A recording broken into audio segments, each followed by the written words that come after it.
I'm Welton Gaddy, host of State of Belief Radio, with our continuing coverage of the 2016 Republican National Convention in Cleveland, Ohio. It's Tuesday, July 19th, and I'm joined by Dr. James Robbins, conservative commentator, author, and educator.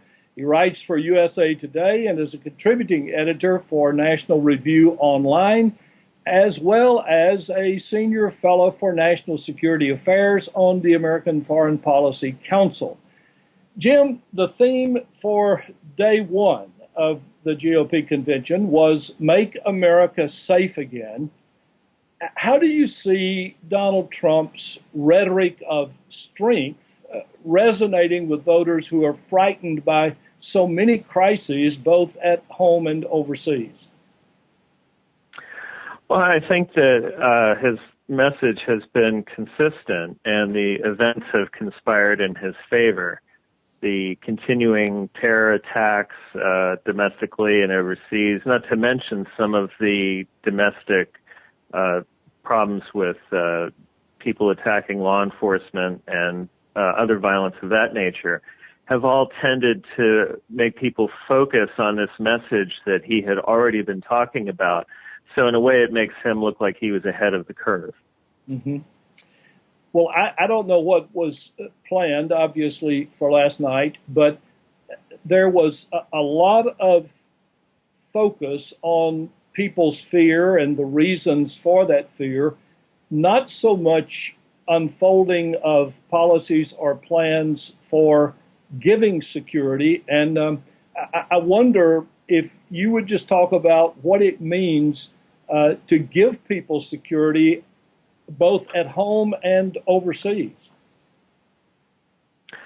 I think the elements of at least the overseas plan would include a general peace through strength approach to international affairs, which would start with rebuilding the American economy, because an America that is weak economically cannot be strong militarily, diplomatically, or in other ways. So I think the first step would be to resurrect the economy, then to rebuild America's capabilities to be a credible leadership force in the world, and then to actually lead. And I think that was a message that a number of speakers were touching on the first day, the need for credible leadership. Mm-hmm. The nominee has stressed the fact that he is an outsider in status. Does that outsider status help him or hurt him on this particular issue? I think it's a mixed bag, because on the one hand, you can say an outsider isn't really, someone without experience isn't going to know how to handle these international issues. Of course, you could also say that the people who are handling them now, the insiders who are handling them or who have handled them, like Hillary Clinton, haven't done a very good job. They're the ones who have put us in the position we're in. I think what it will come down to is who are the people that Mr. Trump will surround himself with, who will be his cabinet choices for, say, the State Department, the Defense Department, the intelligence community, and so forth. And will those people have the requisite experience and skills to be able to put into practice his vision? Mm-hmm. What does he need to do, if he's not already doing, to make sure that the public sees him as a credible foreign leader as well as domestic leader? Well, he gave a speech on foreign policy that was pretty well received. I think maybe some more things like that. But principally sending out surrogates of folks who are experienced in foreign policy to speak on these issues. We saw, for example, General Flynn at the convention on day one talking at length about national security. We had Rudy Giuliani talking about both domestic and foreign security issues. I think those people can do a lot to push the message out, and that Mr. Trump should play, obviously a leadership role for his party, but he should let some of these more experienced people talk about how these things would actually be implemented. Mm-hmm. As you listened to the speakers last night from your long-term experience. Were you thinking of anything that wasn't getting said that needed to be said? I think they're hitting the points that they wanted to hit.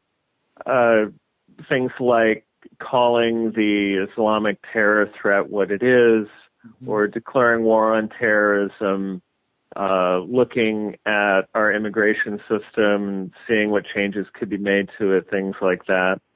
They talked about foreign trade and the unfairness of our deals with China. They talked about the nuclear deal with Iran. There was some talk of Russia, but not a lot.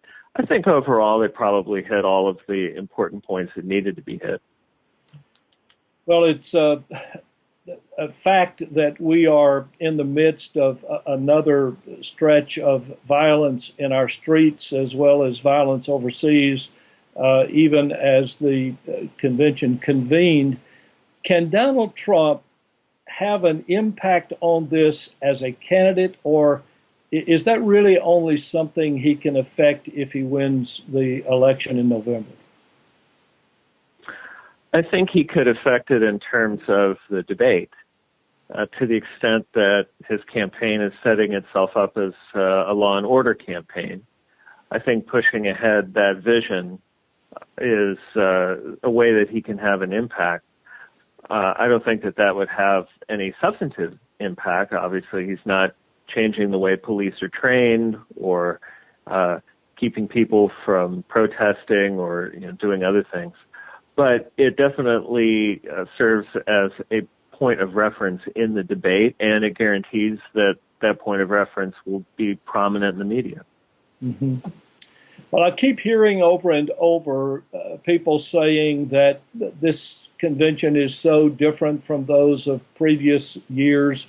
You're there. You heard yesterday. Do you see the convention itself as different from others? And is it likely that this convention is going to set the pattern for future conventions? So far, I don't think it's as different as people say it is. Maybe there are surprises coming. Melania Trump seemed to suggest that there was something coming up that would be dramatic and that would be interesting. I'm looking forward to what Mr. Trump has to say on Thursday. But so far, I think it is much more similar to previous conventions than dissimilar. I see. You're going to be looking for anything in particular? I think the elements of drama have passed. That was on the beginning of the first day when there was a challenge to the rules, and that was swatted down by the party establishment. So I'm not looking for any kind of internal political drama. It's more, how will the various messengers do? How will Governor Pence, the vice presidential presumptive nominee, how will he do in his speech? And then, of course, how will Donald Trump do in his big moment? Well, enjoy the rest of it. Dr. James Robbins, thanks for being with us. I'm Welton Gaddy for State of Belief Radio.